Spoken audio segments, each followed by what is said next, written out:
Welcome to B J TV. ముందుగా headlines చూద్దాం. బాపట్ల జిల్లాలో చంద్రబాబు పర్యటన. పర్చూరు నియోజకవర్గం ఇంకొల్లులో రాకదిలి రాసభ. బాపట్ల ఎంపీకి కబ్జాలు, బెదిరింపులే తెలుసంటూ చంద్రబాబు ధ్వజం.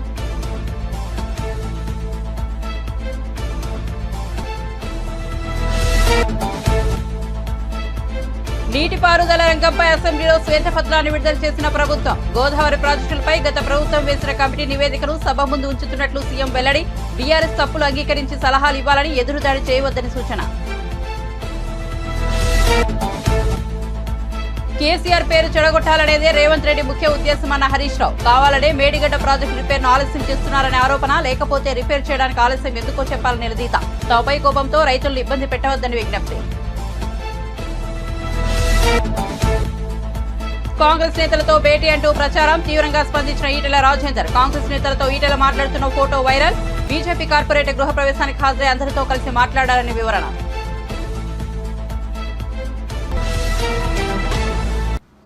ఇక వార్త వివరాల్లోకి వెళ్తే, పర్చూరు నియోజకవర్గం ఇంకొల్లులో నిర్వహించిన రాకదిలి సభలో టీడీపీ అధినేత చంద్రబాబు ప్రసంగించారు. రాష్ట్ర వ్యాప్తంగా పంచాయతీ చేస్తావా, మీరు చొక్కాలు మడత పెడితే మా వాళ్లు కుర్చీలు మడత పెడతారంటూ సీఎం జగన్ ను హెచ్చరించారు. ఆనాడు నేను అనుకుని ఉంటే జగన్ పాదయాత్ర చేయగలిగేవాడా అని చంద్రబాబు ప్రశ్నించారు. రాజకీయాల ముసుగులో రౌడీజం చేస్తే ఊరుకునేది లేదని స్పష్టం చేశారు. ఇక ప్రజలకు సేవ చేసే వాలంటీర్లను తాము అభినందిస్తామని, కానీ వైసీపీకి సేవ చేసే వాలంటీర్లపై తప్పనిసరిగా చర్యలు తీసుకుంటామని అన్నారు. టీడీపీ వచ్చాక పేదలను ఆదుకుంటామని, 2 సెంట్ల స్థలం ఇచ్చి ఇల్లు కట్టించి ఇస్తామని చంద్రబాబు హామీ ఇచ్చారు. మన మీద దాడులు చేస్తున్నారు. ఒకటే హామీ ఇస్తున్నా, మిమ్మల్ని కాపాడడానికి, ఈ రాష్ట్రాన్ని కాపాడుకోవడానికి, భవిష్యత్ తరాల భవిష్యత్తును కాపాడడానికి మేము ముందుంటాం. ఆశీర్వదించమని మనస్ఫూర్తిగా అందరికీ విజ్ఞప్తి చేస్తున్నా. ఇది మా పోరాటం కాదు. నేను ఒక్క విషయం మిమ్మల్ని అడుగుతున్నా. బటన్ నొక్కతానంటారు, గొప్పగా చెప్తా ఉంటే నేను బటన్ నొక్కుతున్నానని. నేను అడుగుతున్నా ఒక విషయం, నీ బటన్ నొక్కుడు వల్లనే కదా 7 సార్లు కరెంటు ఛార్జీలు పెరిగాయా తమ్ముళ్ళు? 7 సార్లు నువ్వు బటన్ నొక్కి కరెంటు ఛార్జీలు పెరిగాయి. అదే తెలుగుదేశం హయాంలో 5 సంవత్సరాలు కరెంటు ఛార్జీలు పెరిగాయా అని మిమ్మల్ని అడుగుతున్నా. నాణ్యమైన కరెంట్ ఇచ్చావా లేదా అని మిమ్మల్ని అడుగుతున్నా. ఇంకో పక్కన ఈయన బటన్ నొక్కడం వల్ల 3 సార్లు ఆర్టీసీ రేట్లు పెరిగాయి. ఈయన బటన్ నొక్కడం వల్ల బాధుడే బాధుడు. చెత్త మీద పన్ను, పెట్రోల్ పన్ను మీద పన్ను, డీజిల్ మీద పన్ను, గ్యాస్ సిలిండర్లు పెరగడం, నిత్యావసర వస్తువుల ధరలు పెరగడం పెరిగాయా లేదా అని అడుగుతున్నా. 5 ఏళ్లలో 7 నుంచి 8 లక్షల కోట్ల రూపాయలు ఒక్కొక్క కుటుంబం నేను దోపిడీ చేసిన దొంగ ఈ జగన్మోహన్ రెడ్డి అని చెప్పి కూడా నేను మీకు తెలియజేస్తున్నా. నేను అడుగుతున్నా, నీ బటన్ నొక్కుడు కార్యక్రమం జాబ్ క్యాలెండర్కి ఎందుకు పనిచేయలేదని అడుగుతున్నా. పనిచేసిందా తమ్ముడు? వచ్చాయా ఉద్యోగాలు మీకు? ఏ ఒక్క తమ్ముడికైనా ఉద్యోగాలు వచ్చాయా అని నేను అడుగుతున్నా. 5 జనవరిలో అయిపోయినాయా లేదా? ఇంకా వస్తాయని ఆశుందా మీకు? జాబు రావాలంటే మీకు అభివృద్ధి కావాలన్నా లేదా అని అడుగుతున్నా. ఇద్దరికి న్యాయం చేయండి, అప్పుడే విభజన చేయండి.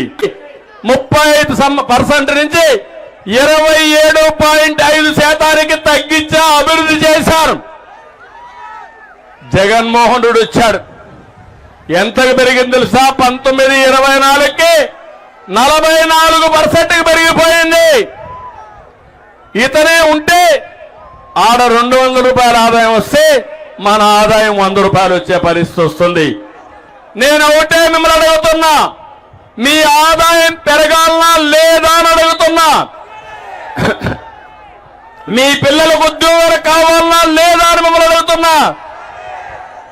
మీ కష్టాలు తీరాలనా లేదా అని మిమ్మల్ని అడుగుతున్నా.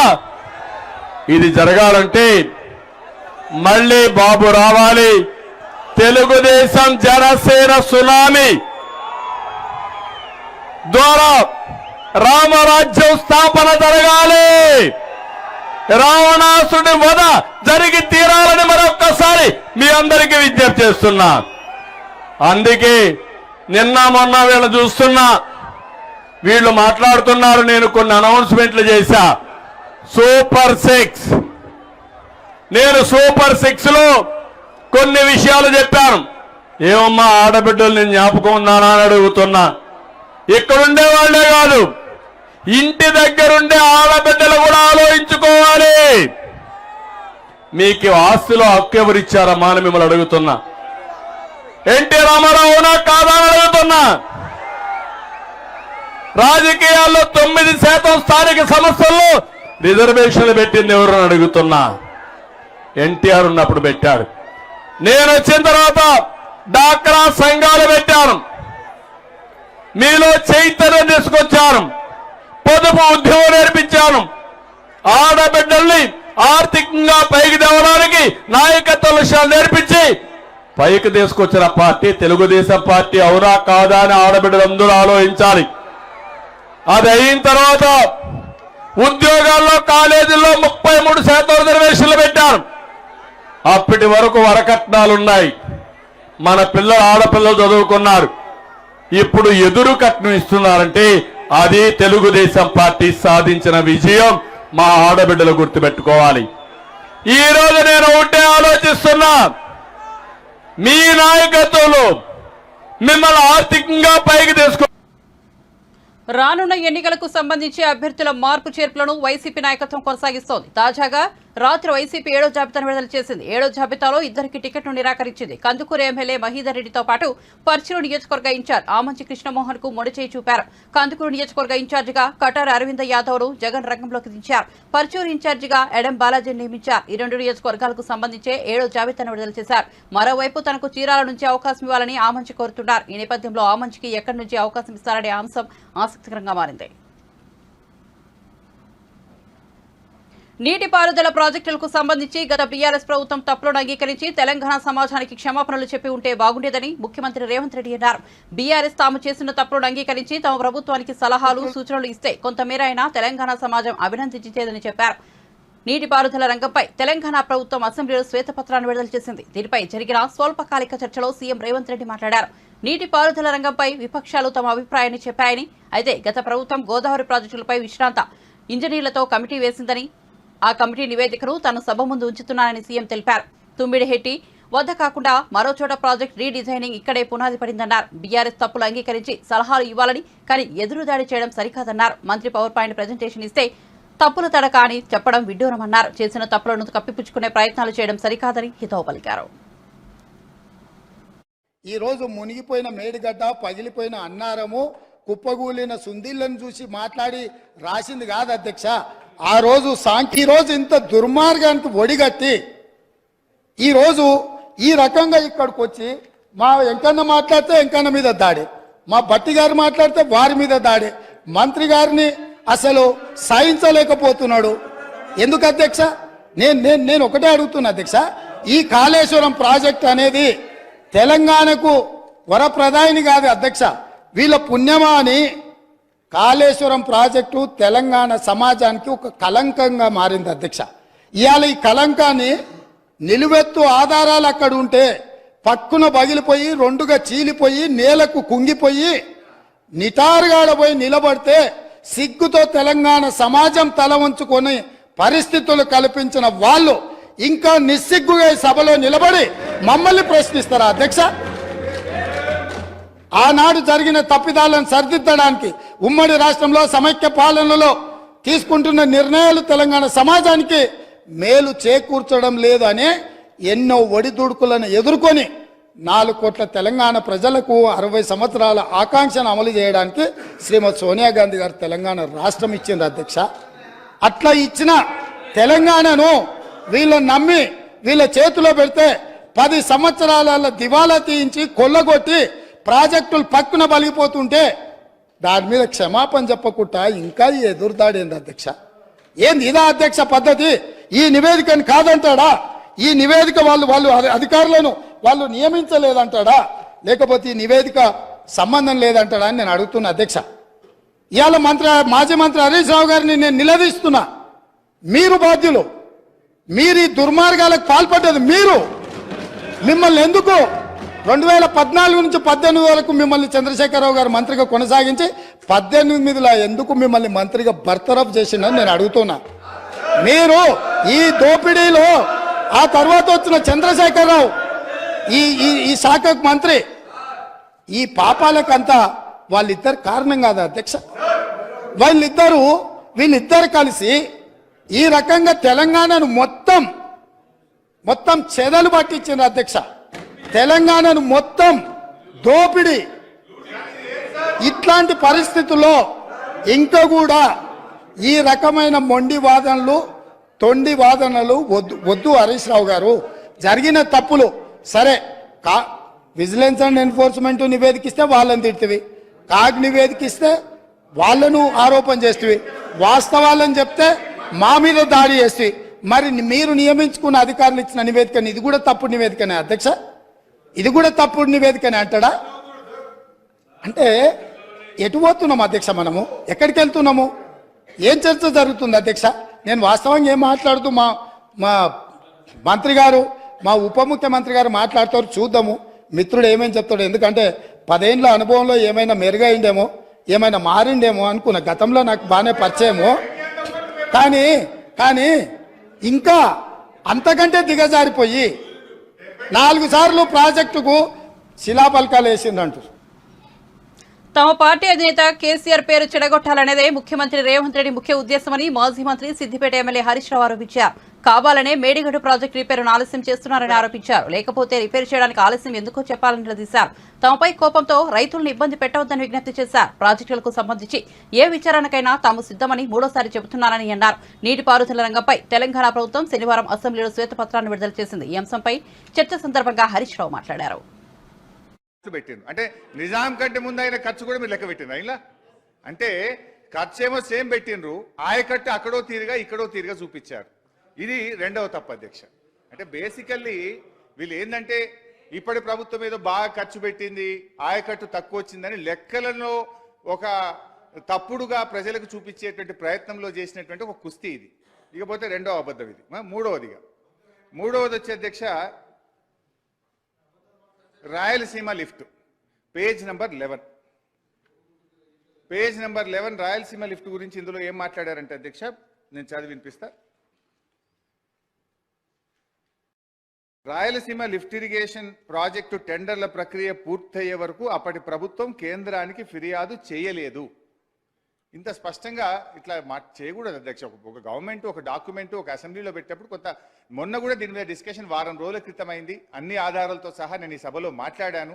అయినా మళ్ళీ ఇక్కడ అదే రాశారు. ఇక్కడ దీని గురించి అధ్యక్ష, అసలు ఈ లిఫ్ట్ జీవో వచ్చింది 5/5/2020.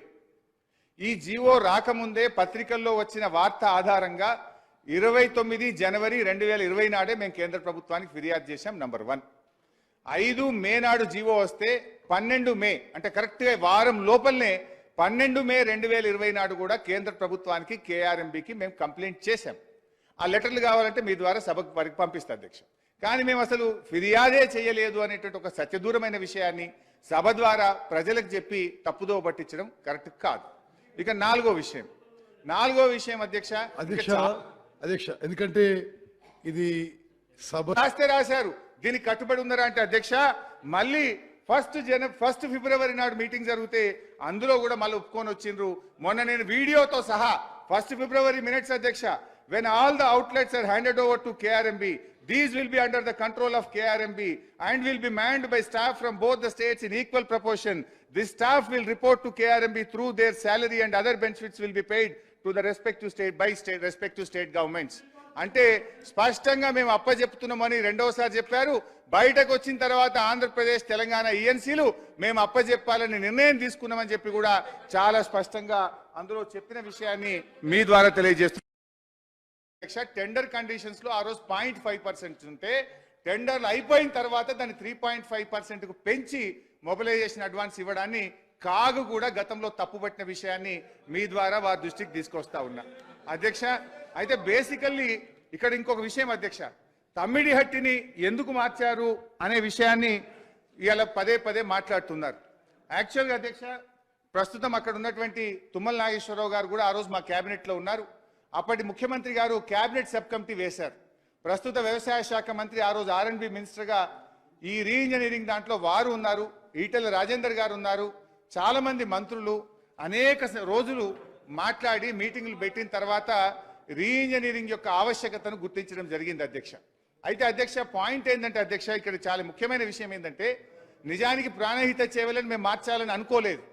మేము ప్రాణహిత సేవలను కొనసాగించాలని అప్పటి ప్రభుత్వం మేము అధికారంలోకి వచ్చిన తర్వాత 7 ఏళ్లైనా వీళ్ళు కనీసం అనుమతి కూడా తేలేకపోయినరు అని వెంటనే నేనే నెల రోజుల్లోగా మహారాష్ట్రకు వెళ్ళి అక్కడ ప్రభుత్వంతో మేము ప్రాణహితకు అనుమతులు కావాలని సంప్రదింపులు జరిపాం. కానీ అప్పటి ప్రభుత్వం ఒప్పుకోలేదు అధ్యక్ష. ఇన్ఫ్యాక్ట్ అధ్యక్ష అప్పుడు కేసీఆర్ గారు ఇదే ప్రాణహిత సేవలకు జాతీయ హోదా ఇవ్వమని ఉత్తరం రాసింది. అంటే మేమేమి అట్లా గుడ్డిగా దీన్ని వ్యతిరేకించలే. 7/6 ప్రభుత్వం 3 జూన్ నాడు గవర్నమెంట్ వస్తే 7వ తారీఖు అంటే 4 రోజుల్లోనే 7 జూన్ 2014న ప్రాణహిత సేవలకు జాతీయ హోదా ఇవ్వని కేసీఆర్ గారు ఆ రోజు ఉత్తరం రాశారు. తర్వాత అధ్యక్ష 6/9/2014 కేంద్ర ప్రభుత్వానికి ప్రాణహితకు జాతీయ హోదా ఇవ్వండి అని చెప్పి కేసీఆర్ గారు ఉత్తరం రాశారు. అయితే అధ్యక్ష ఈలోపు మేము మహారాష్ట్ర దగ్గరికి వెళ్ళి అనేక సంప్రదింపులు చేశాం. మీరు 152కు ఒప్పుకోండి, ఇది ఎట్లయినా మాకు చాలా ముఖ్యము అని చెప్పి గత ప్రభుత్వం 8 ఏళ్లలో చేయలేదు కానీ మీరు ఒప్పుకోండి అని మేము వెళ్తే వాళ్ళు మాకు ఒక లెటర్ ఇచ్చారు. అప్పటి మహారాష్ట్ర ముఖ్యమంత్రి మాజీ మంత్రి బీజేపీ సీనియర్ నేత ఈటెల రాజేందర్ కాంగ్రెస్ పార్టీలో చేరుతున్నారా అంటూ సోషల్ మీడియాలో ఓ ఫోటో వైరల్ గా మారింది. ఈ ప్రచారంపై ఈటెల రాజేందర్ తీవ్రంగా స్పందించారు. కాంగ్రెస్ నేతలతో భేటీ వార్తలను ఆయన శనివారం తీవ్రంగా ఖండించారు. తనను బద్నాం చేయాలని చూస్తున్నారని ఆవేదన వ్యక్తం చేశారు. బీజేపీ కార్పొరేటర్ నరసింహారెడ్డి గృహప్రవేశానికి తాను హాజరయ్యారని, ఈ కార్యక్రమానికి కాంగ్రెస్ నాయకులు కూడా వచ్చారని తెలిపారు. ఈ సమయంలో వారితో కలిసి తాను భోజనం చేసినట్టు చెప్పారు. కానీ కాంగ్రెస్ నేతలతో తాను ప్రత్యేకంగా భేటీ కాలేదన్నారు. ఆ కార్యక్రమంలో అందరితో కలిసి మాట్లాడాను, అందరితో కలిసి భోజనం చేశానని స్పష్టం చేశారు. కానీ ఫోటోపై దుష్ప్రచారం సరికాదన్నారు. వైఎస్ షర్మిల ఏపీసీసీ చీఫ్ బాధ్యతలను చేపట్టిన తర్వాత సీనియర్ నేత మాజీ మంత్రి రఘువీరారెడ్డి మళ్లీ యాక్టివ్ అయ్యారు. షర్మిలతో పాటు ఆయన రాష్ట్రమంతా తిరుగుతున్నారు. పక్కనే ఉంటూ ఆమెకు సలహాలు ఇచ్చేస్తూ దిశానిర్దేశం చేయడంతో కీలక పాత్ర వహిస్తున్నారు. ఈ నేపథ్యంలో రఘువీరాపై మంత్రి పెద్దిరెడ్డి రామచంద్రారెడ్డి తీవ్ర ఆరోపణలు చేశారు. పుట్టపర్తి సాయిబాబా చనిపోయినప్పుడు ఆయన పార్థివ దేహాన్ని తరలించకుండా డబ్బు మూటలు సర్దుకున్న వ్యక్తి రఘువీరా అని పెద్దిరెడ్డి అన్నారు. రఘువీరా ఒక పొలిటికల్ బ్రోకర్ అని తీవ్ర వ్యాఖ్యలు చేశారు. కాంగ్రెస్ ను బతికించింది తామే అని చెప్పుకుంటున్నారని, వాస్తవానికి కాంగ్రెస్ ను చంపింది రఘువీరా, కిరణ్ కుమార్ రెడ్డి అని చెప్పారు. కాంగ్రెస్ పార్టీలో రఘువీరా, కిరణ్ కుమార్ రెడ్డి లాంటి ముఠాలు చాలా ఉన్నాయని పెద్దిరెడ్డి పేర్కొన్నారు. తన గురించి రఘువీరాకు ఏం తెలుసని ప్రశ్నించారు. తమ ఇన్ఛార్జ్ మంత్రిగా ఉండి కూడా తన నియోజకవర్గంలో రఘువీరా పర్యటించలేదని పేర్కొన్నారు. ఒక పార్లమెంట్ సభ్యుడు కూడా, రాజ్యసభ సభ్యుడు కూడా లేకపోవడం కానీ తెలుగుదేశం పార్టీకి చాలా పెద్ద దెబ్బ అని చెప్పుకోవచ్చు. మరి ఇదే పద్ధతిలో కొనసాగితే ఈ ఎన్నికల తర్వాత 2024 రాబోయే 40-50 రోజుల్లో జరిగే ఎన్నికల తర్వాత తప్పనిసరిగా తెలుగుదేశం పార్టీ కనుమరుగవుతుంది. రైతులు అనుకున్నంత గవర్నమెంట్ పట్ల సంతృప్తిగా లేరు. ఈ మేనిఫెస్టోలో ఏమన్నా రైతాంగానికి అదంతా కూడా ఇంతవరకు మేనిఫెస్టో విషయం ఈ సభలో వస్తుందని నేను అనుకోవడం లేదు. అది వచ్చినప్పుడు తప్పనిసరిగా మీరు చెప్పేది కూడా దృష్టిలో పెట్టుకుంటాం.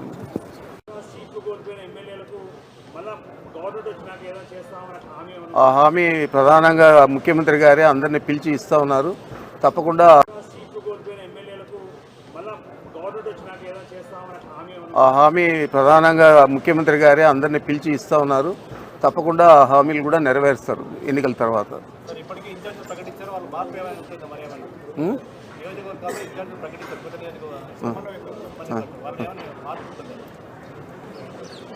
90% మార్పు ఉండకపోవచ్చు, ఏదైనా 1-2 చోట్లలో ఉంటే ఉండొచ్చు.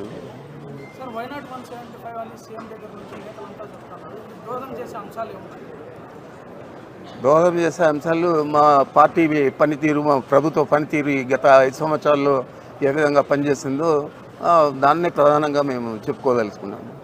మేము చెప్పడానికి జగన్మోహన్ రెడ్డి గారు అమ్మఒడి ఇచ్చాడు, లేదా ఆరోగ్యశ్రీ 25 లక్షలకు పైన పెంచాడు. అదేవిధంగా నాడు నేడు కింద పాఠశాలలన్నీ కూడా చేసి ఓట్లు లేని విద్యార్థులకు కూడా పథకాలన్నీ తీసుకొచ్చాడు. మంచి చదువు ఇవ్వాలని చెప్పి ఇంగ్లీష్ మీడియంలో చెప్పేదే కాకుండా వాళ్ళకి ట్యాబ్లు అన్నీ ఇచ్చి అన్ని రకాల కూడా డ్రెస్ దగ్గర నుంచి బుక్స్ దగ్గర నుంచి అన్నీ కూడా డిక్షనరీ దగ్గర నుంచి అన్నీ కూడా ఇవ్వడం జరుగుతుంది.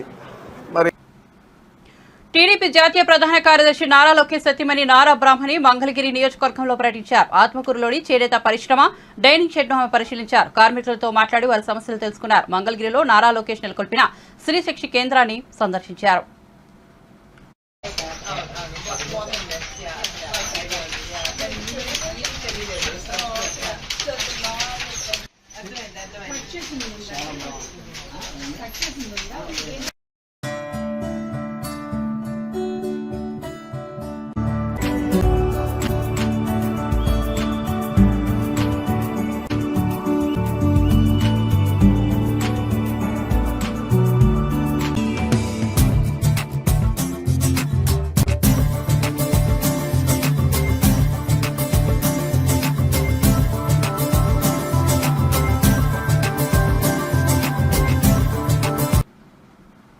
తెలుగుదేశం పార్టీ ఏపీ అధ్యక్షుడు అచ్చెన్నాయుడిని లోపలేయడం, ఆ పార్టీ కేడర్ను భయపెట్టడం లాంటి రౌడీజం చేయడం వల్లే స్థానిక సంస్థల ఎన్నికల్లో విజయం సాధించగలిగామంటూ వైసీపీ ఎమ్మెల్సీ దువ్వాడ శ్రీనివాస్ చేసిన వ్యాఖ్యలు సామాజిక మాధ్యమాల్లో వైరల్ అవుతున్నాయి. అనుచరుల వద్ద ఆయన చేసిన ఈ వ్యాఖ్యలు ఇప్పుడు సర్వత్రా చర్చనీయాంశమవుతున్నాయి.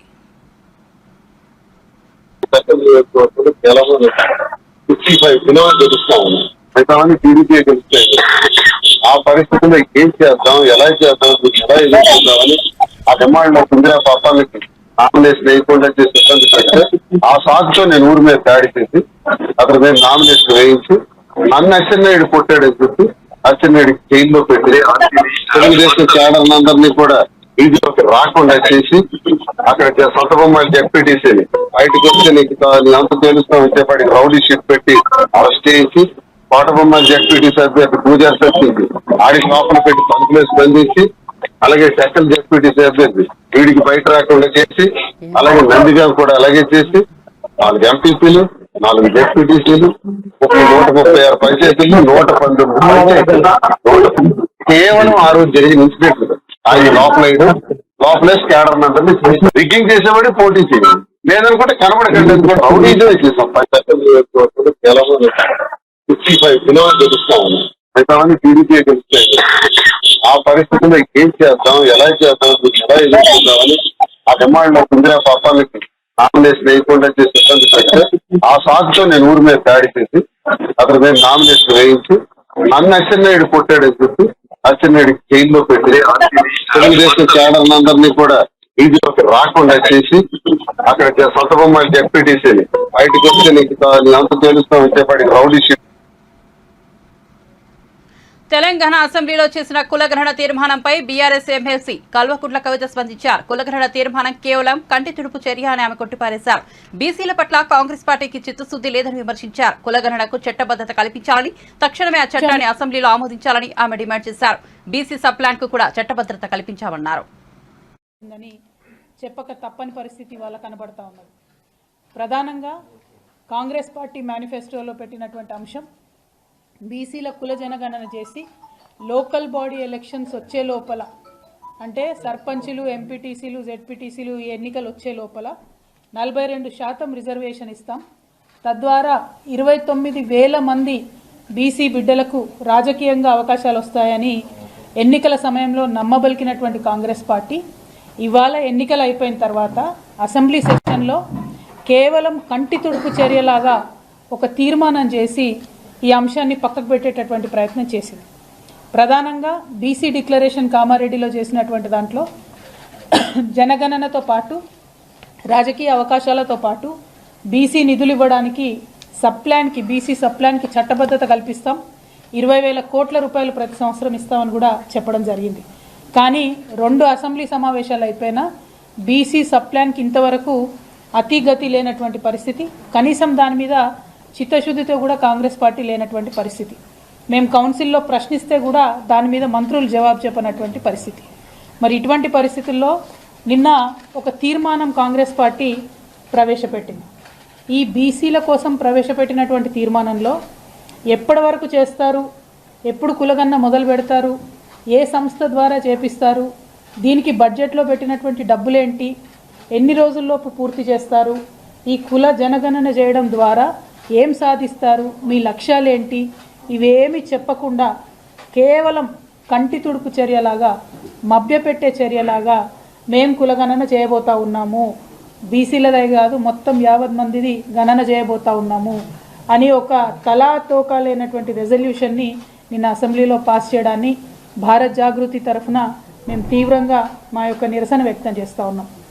ఎందుకంటే ఒక ముందడుగు పడింది, కనీసం భయపడి అట్లీస్ట్ ఒక రెజల్యూషన్ పాస్ చేసినారు అనుకుంటే ఈ రెజల్యూషన్లో టైం అన్నది చెప్పలేదు, సిస్టమ్ అన్నది చెప్పలేదు. చెప్పకుండా ఎట్లా చేస్తారన్నటువంటిది ప్రభుత్వమే మరి బీసీలకు, తెలంగాణ బీసీలకు జవాబు ఇవ్వాల్సినటువంటి పరిస్థితి. కొన్ని రాష్ట్రాలలో, బీహార్లో, కర్ణాటకలో, అదేవిధంగా మన ఆంధ్రప్రదేశ్లో, పక్క రాష్ట్రమైనటువంటి ఆంధ్రప్రదేశ్లో బాజాప్తా అసెంబ్లీలో బిల్లు పెట్టి పాస్ చేసి దానికి డబ్బులు ఇచ్చి ఆ కమిటీలలో కుల జనగణన చేసేటటువంటి కమిటీలో ఎన్ని డిపార్ట్మెంట్కి సంబంధించినటువంటి ఆఫీసర్లు ఉంటారనేటటువంటిది ఒక పట్టిక ఇచ్చి ఎంత సమయంలో చేస్తామనేటటువంటి ఒక కమిట్మెంట్ ఇచ్చి పూర్తి చేసినటువంటి దాఖలా మనం చూస్తూ ఉన్నాం. బీహార్లో కుల జనగణన చేసిన తర్వాత 75% వాళ్ళు రిజర్వేషన్లు పెంచుకోవడం. జై తెలంగాణ, అందరికీ నమస్కారం. నిన్న ఖమ్మం జిల్లా చింతకాని మండల పరిధిలోని పాతలపాడు వద్ద గూడ్స్ రైలు పట్టాలు తప్పింది. ఖమ్మం నుంచి విజయవాడ వెళ్తుండగా ఈ ప్రమాదం జరిగింది. దీంతో విజయవాడ వెళ్లే మార్గంలో రైళ్ల రాకపోకలకు అంతరాయం ఏర్పడింది. సాంకేతిక లోపం కారణంగానే ఈ ఘటన చోటు చేసుకుందని రైల్వే సిబ్బంది వెల్లడించారు.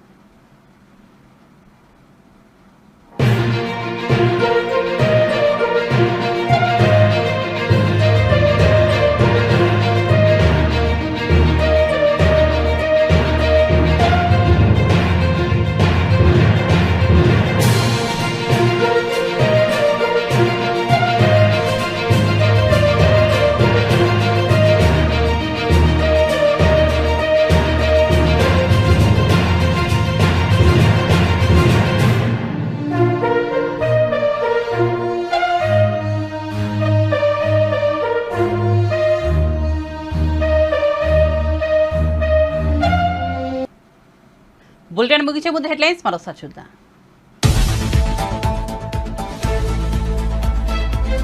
బాపట్ల జిల్లాలో చంద్రబాబు పర్యటన. పర్చూరు నియోజకవర్గం ఇంకొల్లులో రాకదిల సభ. బాపట్ల ఎంపీకి కబ్జాలు బెదిరింపులే తెలుసంటూ చంద్రబాబు ధ్వజం.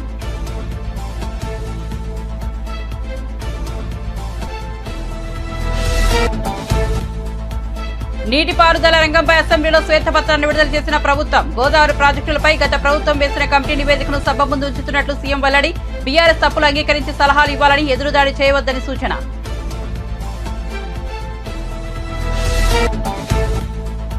కేసీఆర్ పేరు చెడగొట్టాలనేదే రేవంత్ రెడ్డి ముఖ్య ఉద్దేశమన్న హరీష్ రావు. కావాలనే మేడిగడ్డ ప్రాజెక్టు రిపేరును ఆలస్యం చేస్తున్నారని ఆరోపణ. లేకపోతే రిపేర్ చేయడానికి ఆలస్యం ఎందుకో చెప్పాలని నిలదీత. తమపై కోపంతో రైతులను ఇబ్బంది పెట్టవద్దని విజ్ఞప్తి.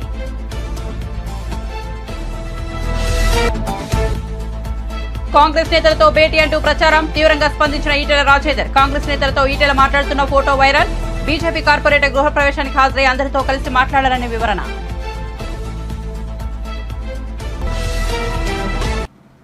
మరిన్ని అప్డేట్స్ కోసం చూస్తూనే ఉండండి బీజేటీవీ.